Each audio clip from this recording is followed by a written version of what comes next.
On a beau l'appeler la ville de la chance, New York ne porte pas toujours bonheur à ceux qui y débarquent en quête de fortune.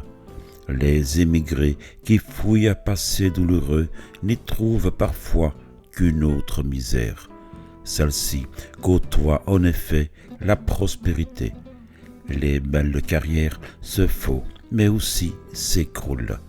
Les étudiants noient l'absence d'espoir ou d'idéal dans l'alcool.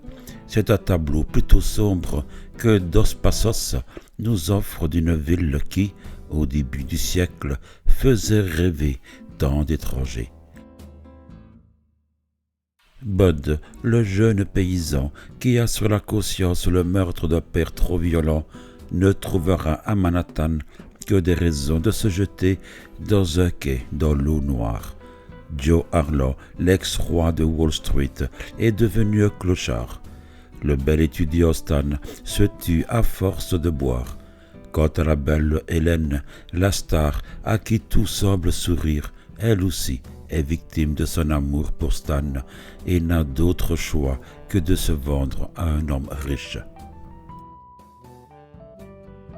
Haine de la bourgeoisie new-yorkaise envers les nouveaux arrivants, juifs ou irlandais, course effrénée à l'argent.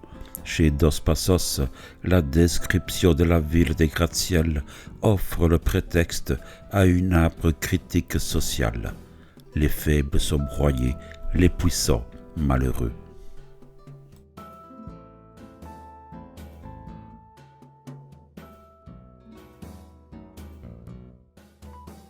Il a dit qu'il n'y aurait plus d'autorité quand, après la Révolution, il n'y aurait plus personne pour exploiter le travail des autres. La police, les gouvernements, les armées, les présidents, les rois, tout ça, c'est l'autorité. L'autorité, c'est pas réel, c'est de l'illusion. C'est le travailleur qui invente tout ça parce qu'il y croit. Le jour que nous cesserons de croire à l'argent et à la propriété, ce sera comme un rêve quand on se réveillera. On n'aura pas besoin de bombes, ni de barricades. La religion, la politique, la démocratie, tout ça, c'est pour nous tenir endormis.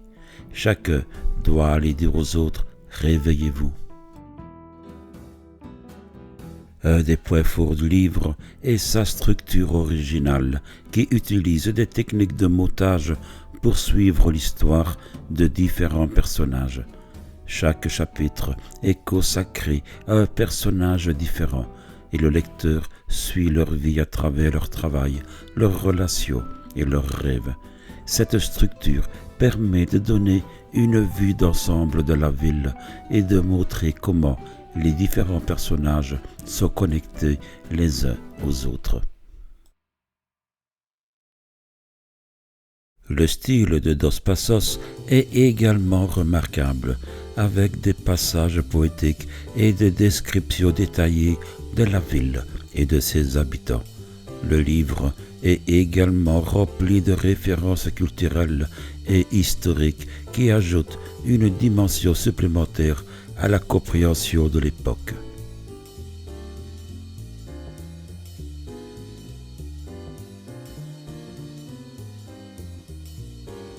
La nuit qu'opprime la ville d'asphalte qui fume, écrase le bois chantourné des fenêtres, les enseignes, réservoirs, ventilateurs, échelles de secours, moulures, dessins, corrugations et les yeux, les mains, les cravates, dont elle fait des blocs bleus, des monolithes noirs. Sous la pression toujours plus puissante du rouleau, les fenêtres giclent de la lumière. La nuit qu'opprime tout, les lampes à arc répandent des coulées de lait brillant, les monolithes maussades des gouttes de rouge, de jaune et de vert dans les rues qui résonnent de bruit de pas. Tout l'asphalte souhaite de la lumière. La lumière fuse des enseignes sur les toits, tourne et broie vertigineusement parmi les roues, macule des tonnes de ciel qui roulent. Pour ce portrait d'une ville, l'écrivain emprunte au cinéaste leur technique en structurant ce livre par séquences comme un film.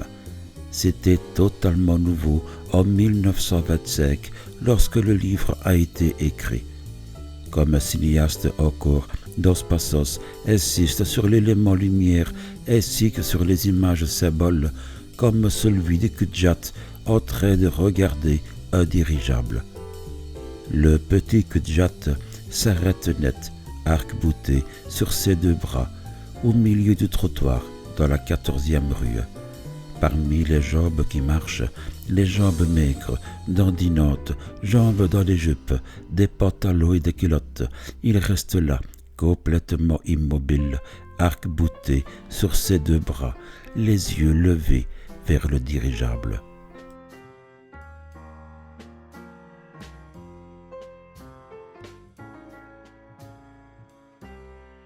Non, que je déplore en père tendre et aimant les infortunes, le manque d'éducation et d'idéal, l'absence d'un foyer affectueux et les tendres soins d'une mère, toutes causes qui ont poussé cette jeune femme dans une vie d'immoralité et de misère, l'ont fait céder aux tentations d'hommes cruels et avides et aux séductions perverses de ce qu'on a trop bien nommé l'âge du jazz, mais au moment où ces pensées risquent de tempérer de miséricorde l'austère sévérité de la loi, je sens s'élever en moi l'importune vision d'autres jeunes filles, des centaines peut-être, qui, en ce moment, dans cette ville, sont sur le point de tomber entre les griffes d'un tentateur brutal et sans scrupules, comme ce Robertson.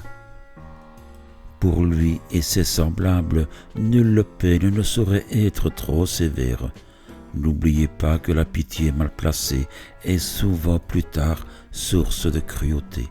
Nous ne pouvons que verser une larme sur cette malheureuse dévoyée et murmurer une prière pour l'innocente petite créature que cette infortunée a mise au monde comme fruit de sa honte.